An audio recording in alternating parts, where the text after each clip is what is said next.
All right, everybody, I think we're going to get started. Now, thanks for joining me today. Things are a little bit mixed up because we are in lockdown here in Brisbane. So I don't have a camera while working from home, unfortunately, and I'm using a different microphone. So I might sound a bit different today, and I do apologize for the change in format, but I'm sure we're still going to have a great session. So, guys, today we're looking at resource management, and it's session 12 of 13, our second last. Now, along the way, just like always, I'm going to be monitoring the chat. So, if anybody has any questions, please pop them in. And at the conclusion of the session, I will be going over those once we've looked at everything we need to cover today. So, what we're going to be talking about. Firstly, what are resources in aXcelerate? I'm going to walk you through the resource library and the various compliance-related areas along the way. I'll show you the image library and how we upload an image, view images that have been uploaded and set them as our logo in the system. I'm going to walk you through room and equipment setup.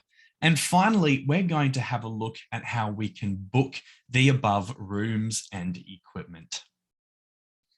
So before we get started, what are resources in aXcelerate? Now, I'm going to quickly jump into aXcelerate, and you'll probably notice I'm on a Windows computer today. One of the biggest differences when working from home for me. Now, resources. This tab here is where we're going to be focusing on today. Resources in aXcelerate can be anything from images you're uploading to be stored and used in maybe your assessments or in templates, even your certificates. It might be talking about PDF documents that you're uploading to the system so you can provide a download link to the students or have them appear within your learner portal. We're going to be talking as well about rooms, equipment in aXcelerate. Now, very quickly, you can set up physical locations that can be booked out and managed through the system, as well as physical items that can either be booked or even sold through the system. Now, let's get started by looking at the resource library. So, in summary, the resource library is an area that you can upload any sort of a file, and it will give you a link that you can then provide to people so they can download that file as well. So for example, we have on the screen here an application for leave. If I were to click on this, it downloads the application for leave that I can then access. We could even right click this and copy the link address. And that gives us, you'll see at the top of the screen here, a link that we can visit, and that will also download the file. So this can be useful for hyperlinking documents into your templates, assessments, emails that you're sending. Again, it doesn't have to just be documents. It can be images or anything that you would like to download. So let's have a look at adding something to the resource library. Oh, actually, before I mention that, you'll notice here there are a couple of tabs that we can select from. Forms, policies, training related, and any history of deleted documents. Now, when we're making the resource, I'm going to pay more attention to these fields because while we're setting this up, we choose where this is stored. So I'm going to add a new resource. Now, to get started, the resource type can either be a document that you're uploading from your computer into the system. It could also be a file that you have hosted elsewhere that you also want to have in aXcelerate. So for example, you might have a document that you host in your Google Drive or your Dropbox, and you can have a link to it here. So you could include it as a resource in, for example, one of your learning plans. LTI and Read Cloud. Now, they're very different. If you know what LTI and Read Cloud are, you have the ability to utilize them. If you're not familiar with what those options are, you don't need to worry about them and we can move on. Now, I'm going to use a file from this computer as the example today, and I'm going to upload a PDF document. Now, I'm going to say that this is our, let's go 41419 criteria sheet. And we're not going to say this is compliance related. Now, at the start of this presentation, when I was talking about the standards for RTOs and the Australian Quality Training Framework, if you are uploading any sort of compliance related information that does relate to these two, you have the ability to map them to specific areas. And if we look at AQTF, we can select specific standards. Now, this is fairly niche. If you're just uploading a general purpose document, you want to select none. Only upload these to these fields here if you specifically know that you're meant to. Rule of thumb is if you don't think it's compliance related, it's not. If you want to be safe, talk to your compliance officer though. Now, set version 2. This can be utilized to update versions of documents that are issued to students. So for example, let's just say that this is version 1 of our criteria sheet for our work health and safety course. Fantastic. If I ever needed to come back and update this document, I can upload it as version 1.1. So we have a history of all those versions that were available. Now, the review period, if we write 12 months, that means after 12 months, we're going to get flagged to review this document. It doesn't mean after 12 months, it stops being accessible. I'm just going to leave it blank for the example today. Now, for latest version, let's just say that I have already uploaded version 1.0 of our criteria sheet. If I came back with a new version, 1.1, and forced it to the latest version, anyone with access to the old link for version 1.0, when it gets accessed, will instead direct them to 1.1.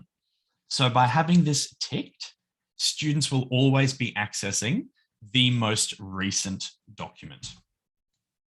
Now, when we say accessible by, if public is ticked, that means anybody with the link is able to pop it into their search bar, download the file.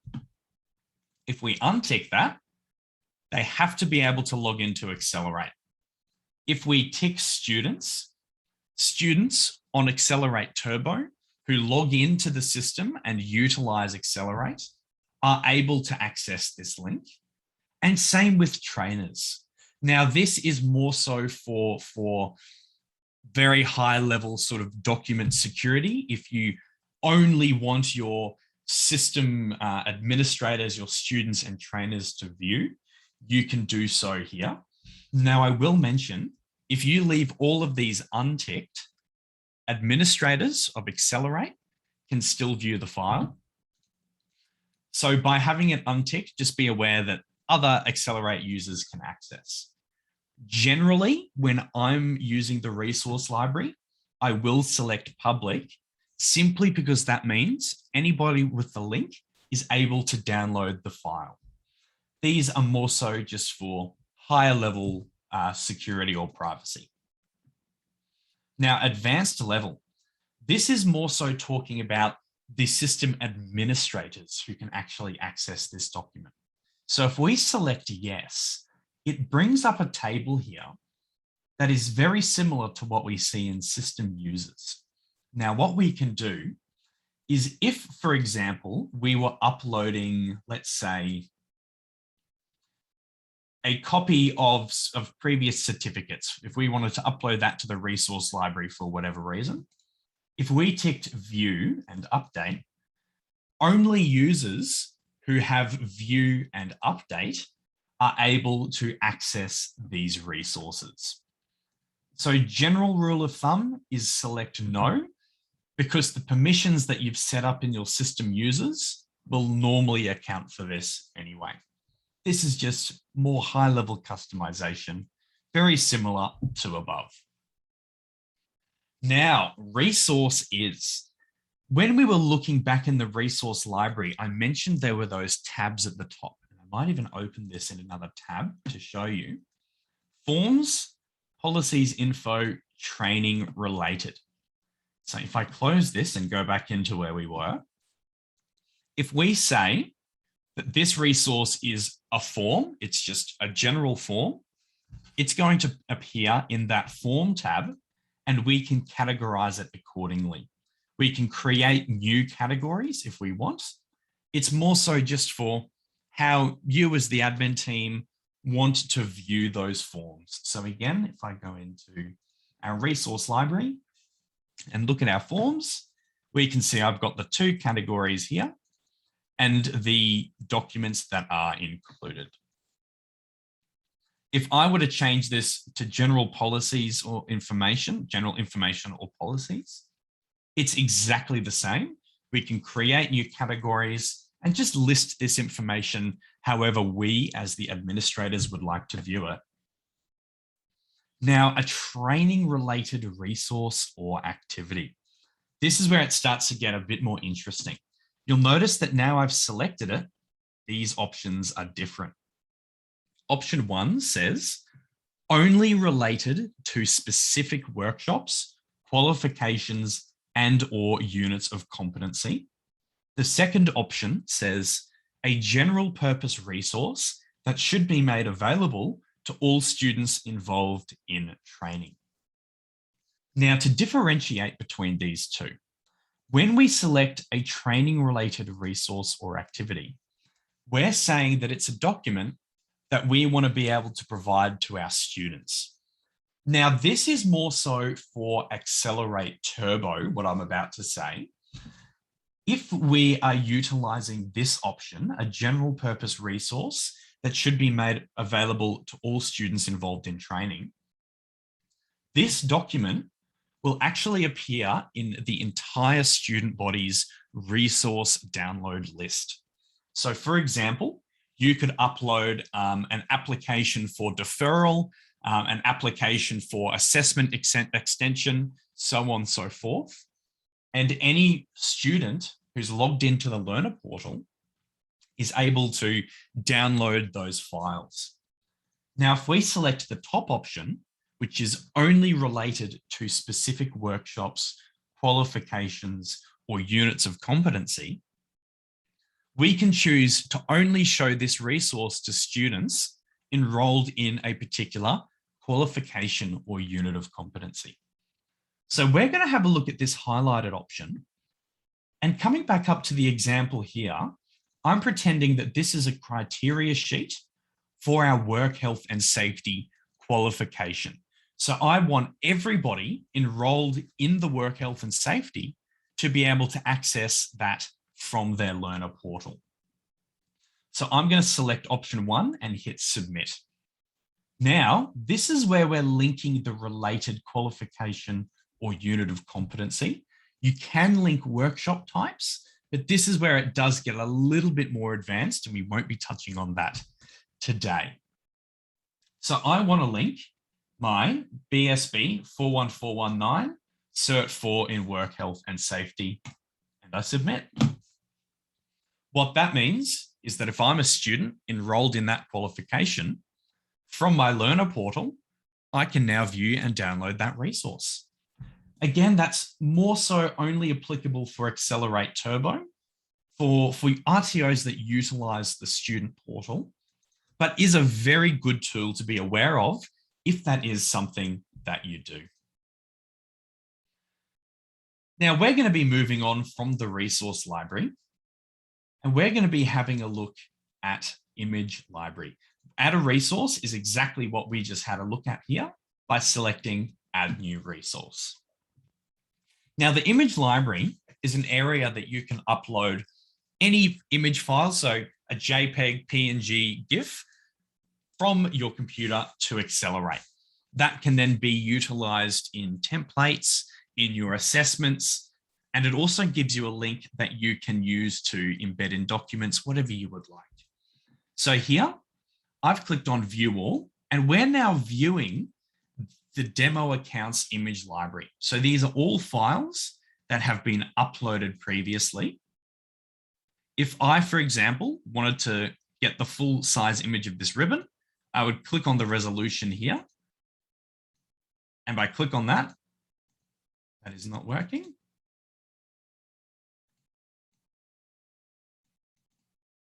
Oh, that's embarrassing that that's happening during a webinar.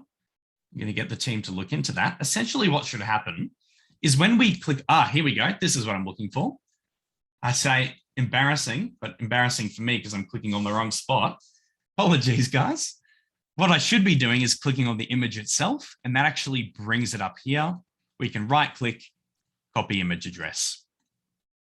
So that way you can embed this into, again, any sort of template, just anywhere that you're utilizing an image URL.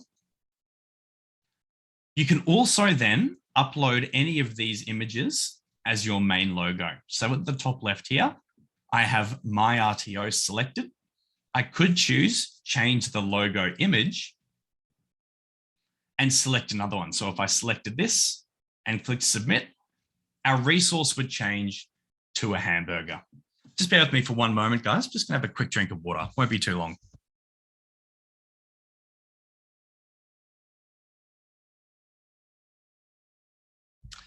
Sorry about that, guys. So look, in summary, the image library really is a library of all the images that you've uploaded to aXcelerate. So yeah, it just keeps them all in the one spot. If you reuse multiple images in templates, they're all in the one location and can be utilized. Now, thanks very much for asking the questions in chat as well, guys. I can see them coming through. I will address those at the end of the session today. Now, we've looked at the image library. Let's have a look at room setup. So if we have a physical room that we want to book out or have as part of, for example, a workshop, we can enter in here. So I'm going to enter a computer lab. We might call it Computer Lab B. Now, type. We have two options. This is a frequently used home location that requires timetabling, or timetabling of this room/venue is not required. For a computer lab, we're going to want the first option because there's limited space and we want to be able to say, yes, we booked it for this specific time. An example of when you might choose option 2 is if you have a session on the school oval and you don't need to book that out because there's plenty of space, you can just say, sweet, timetabling is not required. So if you book a workshop that utilizes the oval, you won't be prompted to book a time. We're going to continue with option 1 because this does require timetabling being a computer lab. Now, domains, again, if you have domains on your account, you can set them here. If you don't, this option will not even appear for you. Venue. What we do here is we actually add a contact, and aXcelerate then looks at their organization's details to pick up where this is. So for example, let's say that I'm booking out Computer Lab B here at aXcelerate. I'm going to click on Search Contacts, and I'm going to search for myself. And you'll see that it actually says the venue is aXcelerate, not my name. All the address information should be saved against the organization, and aXcelerate will read it from there. For the layout, we can choose what sort of a room this is. This is more so because it's information that can be provided to the students if you would like. So this isn't a necessary field. If you're not sure which one to enter, just choose other and make sure that any templates you're sending don't utilize the layout field. I'm going to select classroom for the computer lab today. And I'm going to say that it can can contain up to 20 people. The high cost of this room is $0. We could include this information here if appropriate, such as if we're renting out a computer room from a nearby organization, for example. Now, the access contact is the person that the trainer contacts if they need access to the room. So for example, I'm going to enter Wes. So what we're doing here is I've said that I am the venue contact and I'm part of aXcelerate. So we know that that's where it's being held. But you don't contact me if you need access. You contact Wes. And then Wes's contact details can be provided to the trainer in an email template. Access time, pretty straightforward when your session starts. Now, catering cost, if there's any sort of catering included within this room, so maybe it's a boardroom and it involves, a lunch in the middle of this session, you might say, oh, catering, look, it's $50 each and lunch will be provided. Parking comments, parking available on site. I have a really bad habit of misspelling when I'm live. And any additional notes, please contact Wes for more information.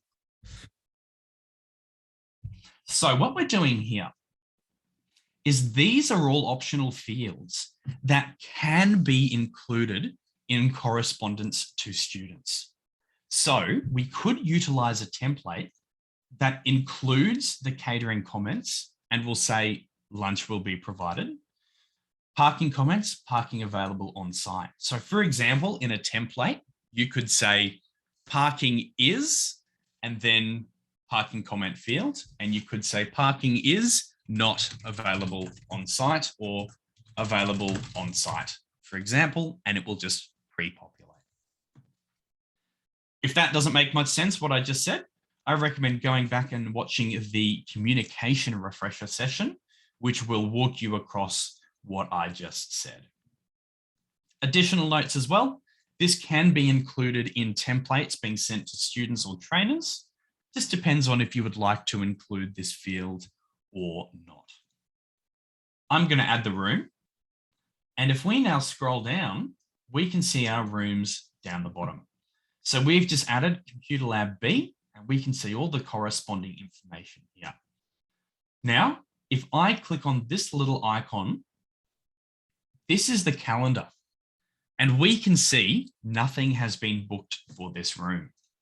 If we look at our online delivery room, you can see that this has been booked. Ironically, online delivery rooms don't really get booked. This is more so just as an example. I could then click on the time to see additional information, such as who the trainer is and start and finish times.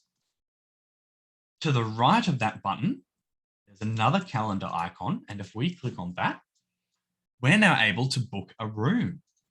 So this is pretty much just timetabling that session that we booked. Now, if you're making a workshop and you're including this room, it will be automatically timetabled.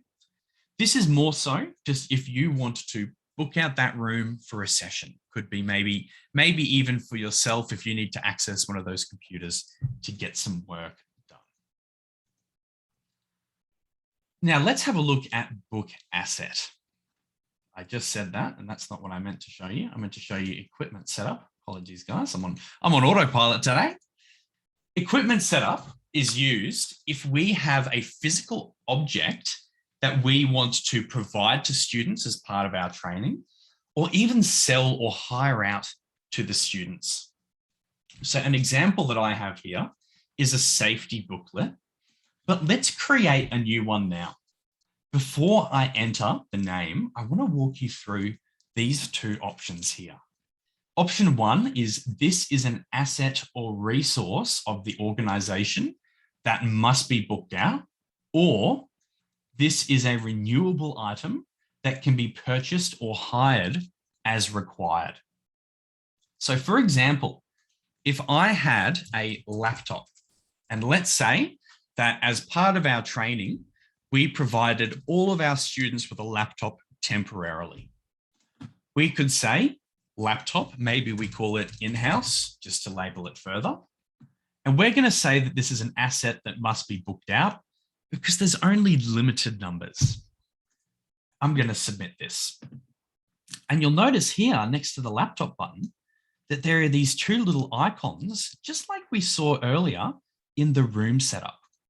We can see when an item has been booked, or we could book that item. Again, if you include these items as part of your workshops, they will automatically be timetabled. Let's have a look at this second option here. This is a renewable item that can be purchased or hired as required. Now, what we might do here is, let's say that we have a resource book, and it's something that we actually sell to the students. It's $50 per book, and it's required that the students purchase these. Let's submit. This is now a resource book. And if we were booking people into, for example, a public workshop, we could add this on as an expense that we could then invoice them for. We don't have to select per unit. You can do per hour, day, or week. So guys, that's really all there is to resources within aXcelerate. Or I say all there is, that's really the basics, the fundamentals of what you need to know to start utilizing this. Now, the resource library in particular is very, very useful for our aXcelerate Turbo clients. It's still beneficial for our standard clients and can be used as a house for your resources. Rooms and equipment setup can be useful for any sort of organization that's booking out physical rooms. And the images are more so just for any sort of file you want, well, I say file, any sort of image you want to provide in templates to students, just in correspondence, really. So I'm going to pop back into the PowerPoint. Oh, look, I've just given you a summary. We don't need to go over this. So look, guys, thank you very much for joining me today. And look, I apologize that the format's a little bit different and that it doesn't have the same flow as normal, just given that it's a different environment working on a different computer. But hopefully we're back in the office for our next session. Oh, well, on the 5th of August. No, we won't be. This will be another fun one from home. So guys, thanks very much for bearing with me today. For those of you watching this live, thanks for joining me and thank you for asking the questions in this chat. I will be responding to them very shortly.